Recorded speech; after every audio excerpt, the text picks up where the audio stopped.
नमस्कार, आप देख रहे हैं हरियाणा न्यूज। मैं हूं हरमन कुलार। सबसे पहले एक नजर अब तक की सुर्खियों पर।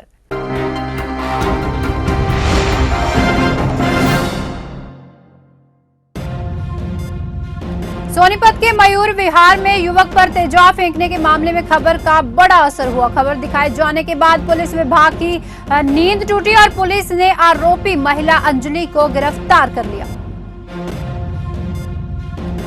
पंचायत चुनाव के दौरान झज्जर के गांव जाहिदपुर में पंच सरपंच चुनाव के दौरान दो पक्षों में जमकर झड़प होने का मामला सामने आया है। हालात इतने बिगड़ गए कि ईवीएम मशीन को भी लोगों ने तोड़ दिया। हरियाणा सरकार ने एक आईएफएस तथा 10 आईएएस अधिकारियों की नियुक्ति एवं स्थानांतरण के आदेश जारी किए हैं।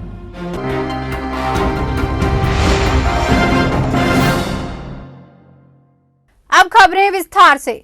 हरियाणा सरकार ने एक आईएफएस तथा 10 आईएएस अधिकारियों की नियुक्ति एवं स्थानांतरण के आदेश जारी किए हैं। एक सरकारी प्रवक्ता ने इस बारे में जानकारी देते हुए यह भी बताया कि आईएफएस अधिकारी एस नारायण को उनके वर्तमान कार्यभार के साथ साथ न्यू एंड रिन्यूएबल एनर्जी विभाग का महानिदेशक तथा सचिव नियुक्त कर दिया गया है। इनके अलावा आईएएस अधिकारी अमनीत कुमार को उनके वर्तमान कार्यभार के साथ साथ एनिमल हस्बेंड्री एंड डेयरी विभाग की आयुक्त एवं सचिव नियुक्त किया गया है। रिपुदमन सिंह ढिल्लों को भी उनके वर्तमान कार्यभार के साथ साथ स्टेट बैकवर्ड क्लासेस कमीशन का सदस्य सचिव एवं सुजान सिंह को लेबर विभाग का लेबर कमिश्नर तथा विशेष सचिव एवं मोनिका मलिक को वुमेन एंड चाइल्ड डेवलपमेंट विभाग की निदेशक तथा विशेष सचिव एवं Haryana State Commission for Protection of Child Rights की सचिव व Haryana Women Development Corporation Limited की मैनेजिंग डायरेक्टर, साथ ही Haryana State Commissioner for Women की सदस्य सचिव नियुक्त कर दिया गया है। 9 जिलों में जिला परिषद और पंचायत समिति सदस्यों के लिए 30 अक्टूबर को वोट डाल चुके मतदाता आज पंच सरपंच के लिए मतदान कर रहे हैं। भवानी, झज्जर, जींद, कैंथल, यमुनानगर, पानीपत, महेंद्रगढ़, नूंह और पंचकूला में सुबह ठीक 7 बजे से मतदान शुरू हो चुका है, जो अभी कुछ ही देर में समाप्त होने वाला है। सरपंच के लिए मतदान इलेक्ट्रिक वोटिंग मशीन ईवीएम से हो रहा है, जबकि पंच के लिए मतदान बैलेट पेपर से हो रहा है। 21 साल लंबे इंतजार के बाद आज जिला परिषदों और ब्लॉक समितियों के सदस्यों के चुनाव में करीब 15% मतदान कम हुआ। ऐसे में राज्य चुनाव आयोग के लिए बुधवार को होने जा रहे यानी कि आज सरपंच और पंच पद के लिए मतदान प्रतिशत बढ़ाना एक तरह से चुनौती था।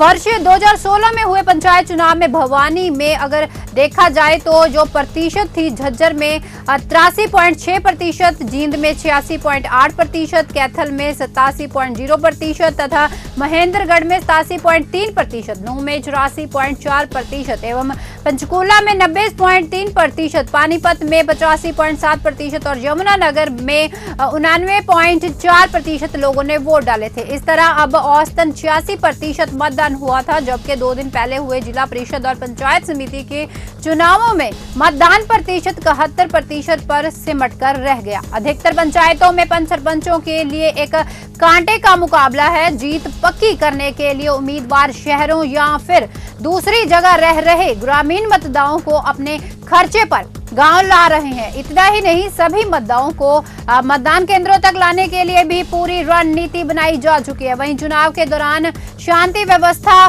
बनी रही और प्रशासन की ओर से अतिरिक्त पुलिस बल की जो व्यवस्था थी बहुत कड़ी थी। पंचायत पोर्टल पर कुल वोट में से कितना मतदान हुआ और प्रतिशत देखे जाएंगे। इसमें दिन के दिन ही बूथ पर परिणाम घोषित कर दिया जाएगा। इसके बाद 3 नवंबर को पोर्टल पर परिणाम भी अपलोड कर दिया जाएगा, जिसे हर कोई देख सकेगा।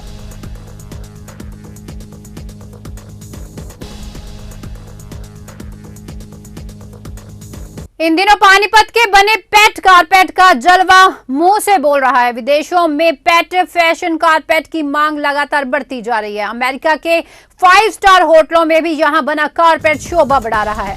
भदोही के पास देश भर में दूसरे नंबर पर पानीपत में कारपेट का उत्पादन होता है। पानीपत में अगर देखा जाए तो पॉलिएस्टर फैशन पेट कारपेट एक बनाया जा रहा है। पिछले 6 माह से मंदी होने के बावजूद भी पेट कारपेट की मांग लगातार बढ़ रही है। पेट बने कारपेट पर पानी का असर नहीं होता और इसमें कीड़ा भी नहीं लगता। इसी विशेषता को देखते हुए पेट कारपेट की अच्छी मांग रहती है। नए नए डिजाइन के कारपेट बनाए जा रहे हैं। पानीपत में बदी हिमाचल प्रदेश सहित मेरठ से पेट फाइबर आता है, जिसका धागा पानीपत में बनता है। यहाँ 12 यूनिट धागा बनाने के लिए लगे हुए हैं। कारपेट एसोसिएशन पानीपत के महासचिव अनिल मैत्तल का ये कहना है कि यदि सरकार ध्यान दे तो पानीपत का कारपेट उद्योग दुगना हो सकता है। यहाँ 150 उद्योग कारपेट बनाने में लगे हुए हैं। पानीपत को सेंट्रल कारपेट जोन घोषित किया जाना चाहिए। कारपेट जोन बनाए जाने से पानीपत के उद्योगों को एग्जीबिशन हॉल जिसमें कारपेट के नए नए डिजाइन का डिस्प्ले हो सकेगा, साथ ही डिजाइन सेंटर रिसर्च सेंटर बन सकेगा। इसमें नए डिजाइन की रिसर्च भी हो पाएगी, स्किल डेवलपमेंट भी हो सकती है, साथ ही क्वालिटी बेहतर बनाने में भी मदद मिलेगी।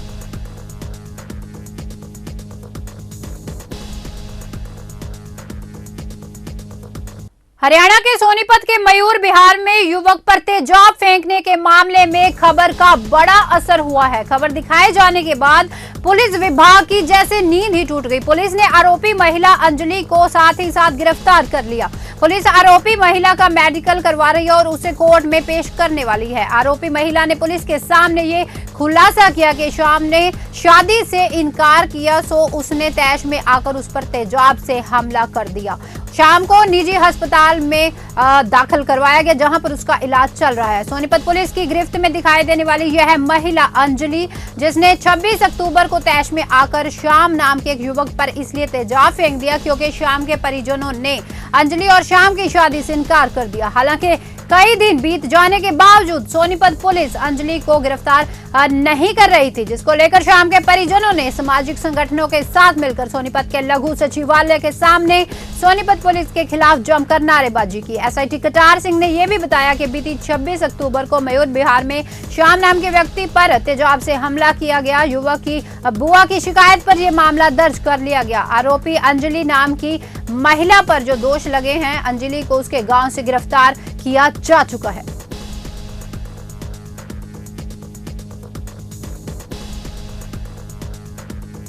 पंचायत चुनाव के दौरान झज्जर के गांव जाहिदपुर में पंच सरपंच चुनावों के दौरान 2 पक्षों में जमकर झड़प होने का मामला लगातार वायरल हो रहा है। हालात इतने बिगड़ गए कि ईवीएम मशीन को भी लोगों ने तहस नहस कर दिया। जैसे ही मामले की जानकारी आला अधिकारियों को लगी, गांव जाहिदपुर में पंच सरपंच चुनाव के दौरान 2 पक्षों में जमकर झड़प होने का जो मामला सामने आया, हालात इतने तभी बिगड़ गए कि ईवीएम मशीन को भी जब लोगों ने तोड़ दिया। जब ही मामला सामने आया, जानकारी आला अधिकारियों को लगी, मौके पर पुलिस अधीक्षक वसीम अकरम और डीएसपी राहुल देव पहुंचे। साथ ही तुरंत हालातों को नियंत्रित कर दोबारा से वोटिंग शुरू करवा दी गई। डीएसपी राहुल देव ने ये जानकारी दी कि जाहिदपुर में 2 पक्षों में झड़प हो गई। उसके बाद बूथ पर ईवीएम मशीन को भी तोड़ दिया गया। जैसे ही जानकारी मिली, पुलिस बल के साथ वो तुरंत पहुंचे और मौके का जायजा लिया। उन्होंने ये बताया कि कई लोगों के खिलाफ मामला दर्ज कर लिया गया। स्क्रीन पर आप ये वीडियो देख सकते हैं।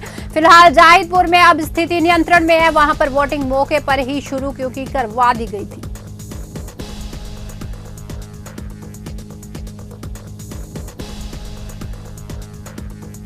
शहर व ग्रामीण क्षेत्रों में गोपाष्टमी धूमधाम से मनाई गई। श्रद्धालुओं ने गौशाला में जाकर गौ माता की पूजा अर्चना की, साथ ही गौओं को हरा चारा भी खिलाया। श्रद्धालुओं ने शहर में सुख शांति की कामना की। श्रद्धालुओं ने गौ माता का पूजन किया और उन्हें गुड़ व हरा चारा भी खिलाया। धार्मिक मान्यताओं के अनुसार एक गाय में 33 कोटि देव देवताओं का वास होता है। गौ माता की सेवा करने से जीवन में सुख और समृद्धि आती है, साथ ही भगवान श्री कृष्ण का आशीर्वाद भी प्राप्त होता है।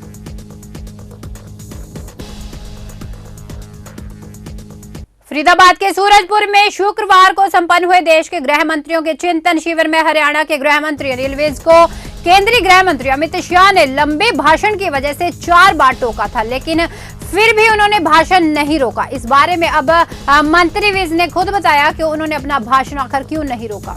ये बता दें कि हरियाणा के गृह मंत्री अनिल विज को सूरजकुंड में आयोजित चिंतन शिविर में गुरुवार को सहज का सामना करना पड़ा था जब अमित शाह ने उनके 8.5 मिनट के भाषण में 4 बार टोका। दरअसल अनिल विज के बाद हरियाणा के मुख्यमंत्री मनोहर लाल खट्टर को भाषण देना था। इसके बाद केंद्रीय गृह मंत्री अमित शाह का भी संबोधन था। वायरल वीडियो में ये सुना जा सकता है कि चिंतन शिविर में अनिल विज भाषण के दौरान अमित शाह से कुछ समय मांग रहे हैं। इसके बाद वह अपनी सरकार की उपलब्धियां भी गिनाने लगे।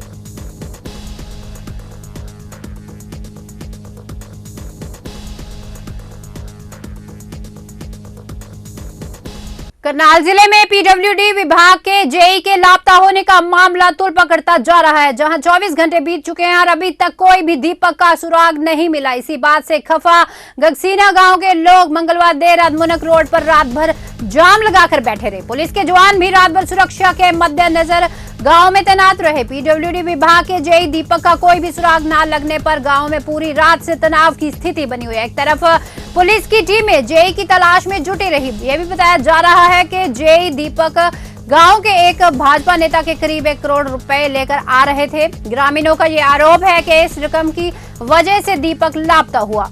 मौके पर पहुंचे डीएसपी गौरव फोगाट ने जबकि ये बताया कि पुलिस की 3 टीमें दीपक की तलाश में जुटी हैं, जबकि परिजनों ने जिन लोगों के नाम लिए उन 2 लोगों को पुलिस ने हिरासत में ले लिया है। दोनों लोगों से पूछताछ की जा रही है। वहीं उन्होंने ये भी बताया कि चंडीगढ़ से पैसे लेकर आने कोई जो बात है अब तक पुलिस के सामने नहीं आई। पुलिस इस मामले में हर पहलू पर गहनता से जांच करेगी। वहीं गुस्से में आए परिजनों ने रोड जाम कर दिया है।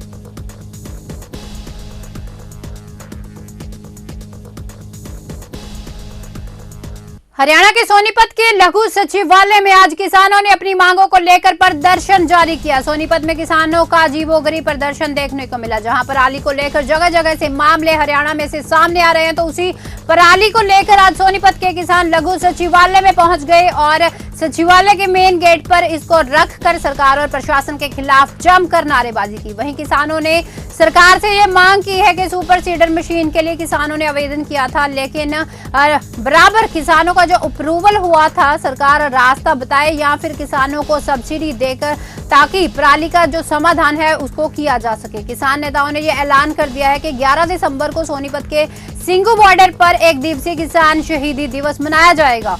उन्होंने ये कहा है कि सोनीपत जिले से 763 किसानों ने सुपर सीडर मशीन के लिए आवेदन किया था, जबकि लेकिन सरकार की तरफ से सिर्फ 100 सुपर सीडर ही किसानों को दिए गए।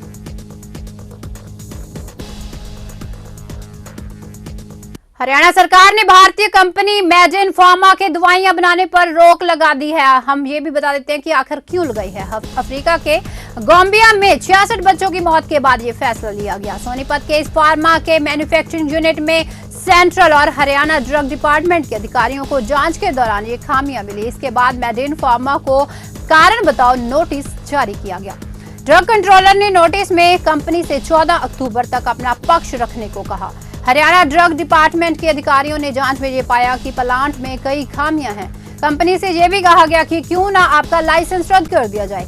राज्य और केंद्र के ड्रग विभाग के अधिकारियों की जांच के दौरान शक के घेरे में आई चारों तरफ से जो कफ सिरप है उसको लेकर कई तरह की खामियां मिली। कफ सिरप के उत्पादन और टेस्टिंग में इस्तेमाल उपकरण का लॉग बुक है वो नहीं मिला। सिरप में इस्तेमाल कई सॉल्ट के बैच नंबर भी नहीं मिले। साथ ही कंपनी ने गाम्बिया भेजी गई कफ सिरप का सही तरीके से वैलिडेशन भी नहीं किया।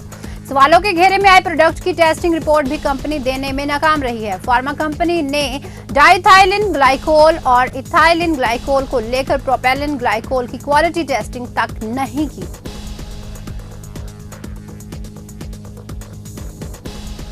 अब की सबसे बड़ी खबर आ रही है जिले के जुंडला में से। सड़क हादसा हो गया है जिसमें स्कूल बस, गाड़ी और ट्रैक्टर में जबरदस्त टक्कर हो गई। इस हादसे में ट्रैक्टर और स्कूल बस बुरी तरह से क्षतिग्रस्त हो गए। टक्कर इतनी जबरदस्त थी कि ट्रैक्टर भी पलट गया, जिसके बाद करनाल से असंध जाने वाली सड़क पर जाम लग चुका है। हादसे के वक्त बस में कई स्कूल के बच्चे सवार थे जिन्हें सुरक्षित बाहर निकाल लिया गया। इस बीच कई बच्चों को हल्की चोटें भी आई हैं। हालांकि गनीमत रही कि हादसे में जानी नुकसान किसी भी बच्चे का नहीं हुआ।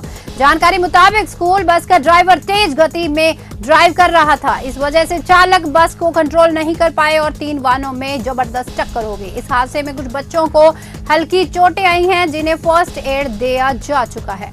हादसे के चश्मदीद और बच्चों के परिजनों ने यह बताया कि यह हादसा बस की ओवर स्पीड के कारण हुआ। बस चालक की लापरवाही को लेकर पहले भी शिकायतें आ चुकी थी। उन्होंने कई बार लापरवाही बस चालक को समझाने का प्रयास भी किया, पर वो बिल्कुल भी नहीं माना, जिसके चलते आज यह घटना हो गई।